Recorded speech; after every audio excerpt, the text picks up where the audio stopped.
Geeks Without Bounds is an organization which aims to link up hacker and maker communities to existing humanitarian organizations. So we're a sort of toolbox that creates better tools for first responders. We also help improve tools that exist.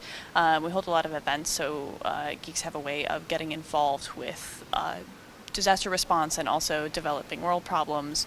It really empowers people to take an active role in their environment. So the geeks have to be social. They're not just living in their parents' basement. They get out and go see the sun and care about other people. I think that assumption about geeks is a fallacy. I think most of them are actually pretty social, and if you give them a chance to be excited about what they're passionate about, they're pretty good at relating to other people. Well, clearly we're at a conference, so that must be the case. It's been good. Yeah. And we're at a conference called OSCON, and why did you pick OSCON to come to? Well, OSCON is the open source convention. I think open source as a concept is really critical, especially in the humanitarian crisis and disaster response, because there's a certain amount of trust with open source because anybody can go in and look at the code. And it also ties in with the concepts of the open data and open communities as well. And so I'm talking here on Thursday about some of the open source tools that people have been developed and are continuing to be developed that are used and have been used in actual crisis response, like Ushahidi, which was used initially developed for response to violence in Africa, but was used extensively in Haiti, and more recently in Christchurch with the earthquakes there, and also be talking about Frontline SMS and OpenStreetMap and Sahana and some of the other tools like those that have been developed that people are using, and they're actually saving lives. Is it fair to say that you're filling a need that commercial organizations aren't really filling, that because it's open source and doesn't have all the licensing issues, that you can fill needs that are not being met because there's not enough commercial money to be spent on those, or those organizations don't have the money to do it? When there is a crisis, it's almost too late to have these tools developed, and there are some tools that have been commercially developed and are being used, but these sort of grew organically out of situations where they were needed, and that's really hard to commercialize. It's hard to commercialize a response to a tsunami. So I think that there have been some open source tools that developed into commercial applications, and there's definitely companies who make money consulting on how to best implement those tools.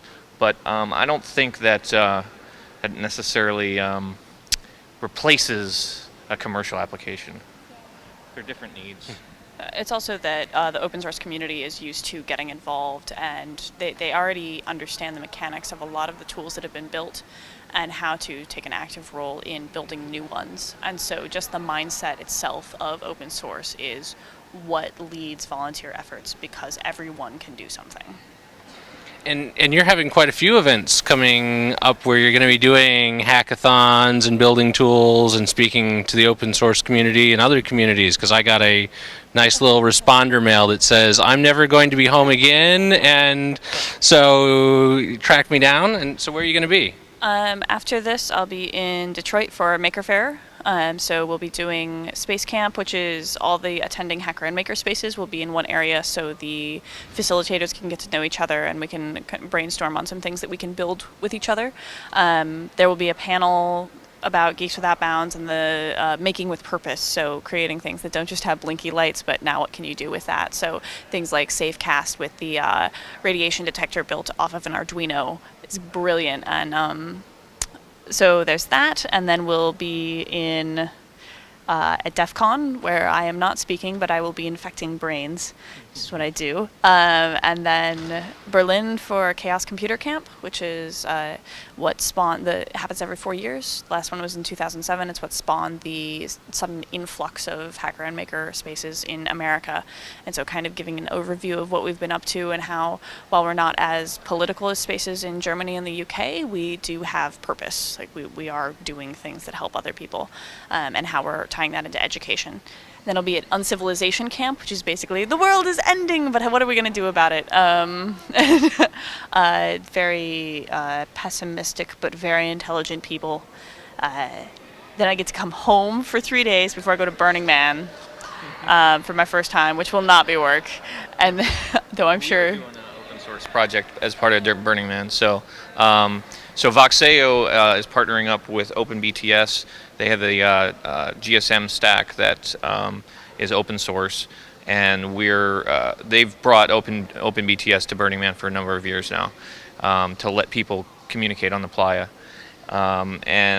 So for the first time, Voxeo is coming in. Or Voxeo Labs actually has a project that we're going to build some applications beyond normal text messaging and voice, some group type applications to simulate the type of things you get with like GroupMe. So you can find your other friends on the playa, and it's basically a city that comes up and overnight. It's not for communicating outside the playa; it's just keeping inside. So. Burning Man is a really great opportunity to do a test run of a lot of applications and infrastructures that have been built, because it's the only place that you can really have that many people that would be involved and also have the complete lack of communications. And so you get to try a lot of things out, which we're really excited about. Simulated disaster area. I was just going to say, having been to Burning Man, it's kind of like a giant refugee camp in terms of water and heat and sanitation. So it's a good test bed for artists to show their art, and for some geeks to show their technology too. We're just testing it for ourselves and we'll take it back and see what worked and didn't work, and improve upon it next year. So after that is State of the Map, which is OpenStreetMap conference thing. I think they also talk about Ushahidi, Sahana, other crisis mapping stuff. And then after that is Maker Faire New York, where we're doing similar things. And then I get to go home for a little bit, which is very exciting. But we're also working on right now ways for volunteers and possibly fellows at some point to be able to come on with us and have continued effort, because that's a big thing that you run into in both humanitarian responsive volunteer efforts and also in just geek communities in general, is the sustaining of the things that have been built.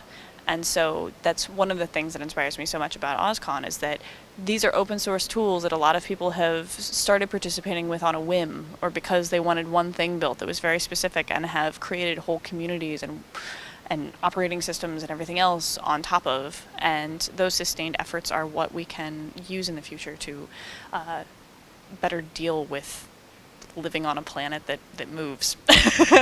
Yeah, one of the big things, the challenges that we have, and we since we started about a year ago at kind of pre-launched at GnomeDex, and then last October we officially launched. But we've hosted a lot of hackathons, and one of the challenges is you get a lot of people together, everyone's excited for a weekend, and you build some stuff, but it's really challenging to build something that is usable in a weekend.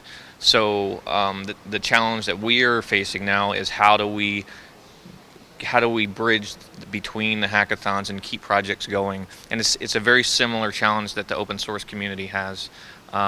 They'll have, I heard one guy talking about drive-by contributors.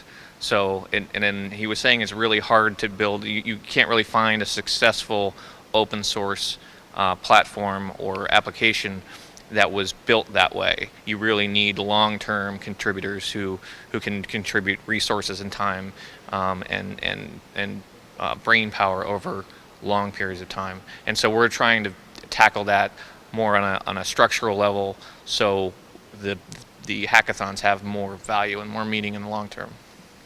And if someone wants to join the community long term, what's the website that they need to go to? Guab.org. Geekswithoutbounds.org. Guab. Or as we say, Guaborg. Okay. Well, it was great talking with you both. So thank you, Johnny and Willow. Thanks. Locker Gnome coverage of OSCON is brought to you by HP.